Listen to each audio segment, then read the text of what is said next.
Pupunta nga pala kami dito sa Cairo, kaya nagabang kami ng train na masakyan. At nagkataon guys, sobrang ano na, ang daming langaw dahil summer na nga. Oh my God, di ko ma-imagine. Kailangan mong takpan ng yung mga tainga.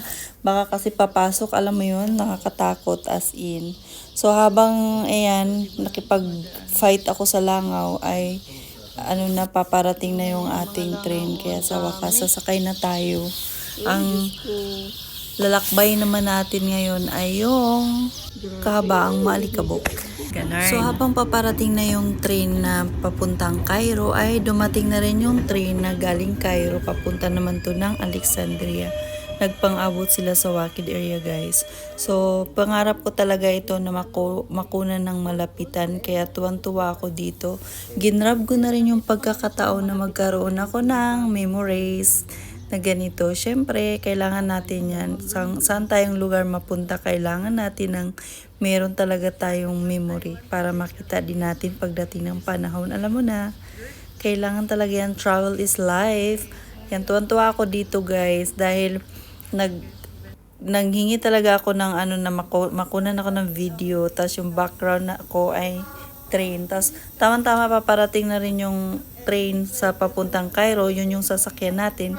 Kaya bago tayo sumakay, syempre kailangan natin ng memory. Kailangan natin ng video. O, diba? Ayan ang sa likuran ko guys. Papalapit na siya. Ligtas na rin tayo ngayon sa langaw. Alright? At pag nakasakay na ako dito guys, habang nilalakbay natin tong kahabaan, lahat yan guys hanggang papuntang Cairo talaga. Ay grabe, puro farm taniman ng mga strawberry, mga oatmeal, kung ano-ano pa, ang dami, kaya mabubuhay ka talaga dito kung masipag ka lang, kung meron kang lupain, ganon. So dito guys, nandito na tayo sa Nasser City, ayan, papunta tayo dito ng City Mall. So ayan, kaya nag-aabang din tayo ng masakyan natin na taxi. So puro travel lang talaga ito, parang kinukumpile ko nga pala tong mga memory ko na video bago ko i-delete sa aking cellphone. Kaya naman, i-upload natin to guys, ayan, kasi walang return sa life, alam mo yun, walang rewind pala. Nabubulol. Ayan, nandito tayo sa Star City, ayan, kaya nagkataon na sa likod, imbis na sa kabila kami ibaba, nandito tayo sa pinakaharap. Alam mo yun. So, kaya inikot namin yan. Ang layo ng nilakad namin dito. Pero sulit naman. Ang ganda ng view. Bongga. May memory kang ganito. Talagang, oh my God, nakarating talaga ako sa lugar na to. Pero 4 years ago, nandito din ako, no? 4 years ago. Gabi nga lang yun, hindi araw. Kaya so far, nag-enjoy naman ako. At meron din kaming sadya dito kung bakit kami nandito. Ang dami naming lalakarin. Puro kami document sa buong buwan. So, pero sulit naman, okay naman, happy naman. So, panoorin nyo na lang hanggang sa dulo ng aking video. Alam nyo ba, napapansin ko, pag namamasyal kayo, tapos parang marami kayong hindi lang sarili mo yung dala-dala mo, parang irritable din. Kasi parang ang hirap-hirap nilang pasayahin. Alam mo yun. At ako kasi pag lumalabas talaga ako, gusto ko kung ano yung sadya ko sa pupuntahan ko, yun talaga ang ko, diretsuhin ko. Tapos tsaka lang ako mag-ikot-ikot. Tapos ayun, mag-enjoy-enjoy. Pero yung pa yung mga kasama ka, tapos yung iba, feel mo yung negative energy, tapos hindi sila masaya. Parang nakakasira din siya ng araw. Pero bahala na basta ako, sulit naman at happy naman ako sa pinagagawa ko kasi after 4 years nakarating ako muli dito. Ayan. So maganda yung view, nakakamiss din siya. Last week na nga pala nito guys, yung pagpunta namin dito, no, yung pag-ikot-ikot namin. Kasi pabalik na rin kami nito sa Doha. So kaya naman nagkataon na may pinuntahan kami dito. At ayan, syempre grab the opportunity na agad tayo. Yan. Tapos, kinuha namin yung document dito, guys. May kinuha kaming document. Tapos, pabalik-balik nga kami dito, no? Kaya naman, wala. Ikot-ikot lang talaga. Yun yung buhay. Parang, yung masaya na nakarating ka sa lugar at the same time, nakakapagod. Kasi, lalo na kung busy, meron naman talagang purpose kung bakit ka nandito. Ganon. Pero so far, ito na yata ang huling araw na masolve na lahat at okay na lahat. So, relaxing na tayo dahil kompleto na tayo lahat. Ganun. So, ayan, ito nga pala guys, gabi, bumalik kami dito ng gabi kasi nga, after nung one day processing lang talaga yung mga document at ang bilis nila dito, promise. And fast track talaga yung pag-asikaso. And then, dumating kami dito gabi kasi alas 9 nga ng gabi yung sabi na balikan. So, binalikan namin and finally, nakuha na rin namin. At dito, lumabas na kami dahil palabas na rin kami. So, dito naman, pauwi kinabukasan, pauwi na rin kami dito sa Wakid, sa farm area. Kaya, ang sinakyan namin sa, ano ba yan? Sa Basta Aramis station ng train. Dito kami sumakay papunta sa farm area. And nagkataon naman, kumuha na naman tayo ng video ulit para masaya. Meron tayong memory, di ba? Hindi natin sasayangin yung pagkakataon kasi minsan lang tayo makakarating sa lugar na ito. Hindi natin to binabaybay araw-araw. So, yun nga, ganda-ganda ng view.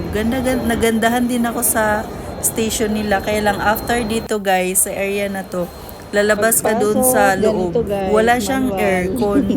Ganyan siya ka-open lang. Ganda dun sa loob. Paglabas. Diba? Ganyan lang siya pagka-enter mo sa gate nila. As in wala. As in open talaga siya. Ganito yung train nila dito.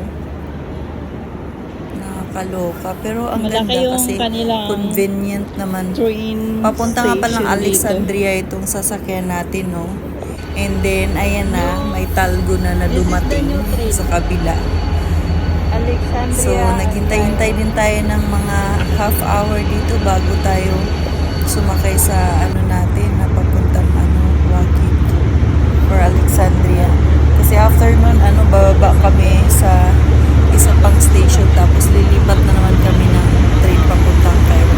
Nangyayari.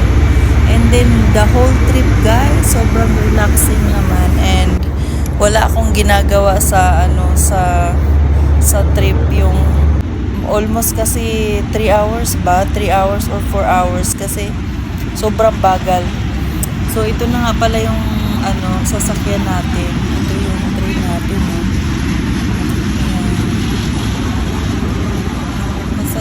Masaya ako na meron akong memory dito sa Cairo. And masaya. As in, wala na ako ibang masabi. So, nandito na tayo, pasakay, at ito na ang ganap, tulog ang lola mo. Ang sarap, sobrang comfortable, ang laki ng chair, as in. Talagang, alam mo yun, sa tingin ko nga, pag hindi ka nakakatulog doon, gusto kong sumakay ng train kasi sa bahay, paglabas mo, train na agad. Parang lang, yung mag-relax-relax ka lang, ganun. Yung naisip ko. Ayan, nakita niyo ba yan? Nagising na pala ako dyan at ito, malapit na tayo nito pa makarating sa atin. Ito na yung way parating sa atin. Ang dami ng mga oatmeal dyan, ang daming strawberry. Ayan, nag-harvest na sila ng mga oatmeal. And dahil pa summer na rin, yung kanilang din, strawberry, pawala na rin. So, yung oatmeal, para siyang palay lang din, no? Pero, magkaiba sila, magkaiba. Pero, almost, lang, same. So, ito na yung way. Approaching na tayo sa area natin. Malapit na tayo. From Comhamada, ilang minutes lang. So, yun.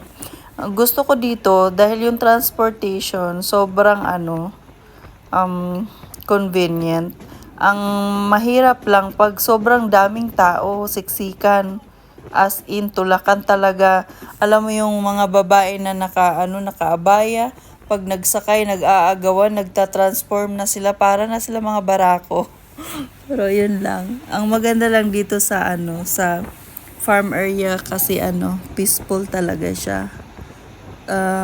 Kaya lang tuwing winter, grabe. Hindi ko mawari, sobrang lamig. Kailangan mo talaga sobrang dobling ang kasuotan mo dito.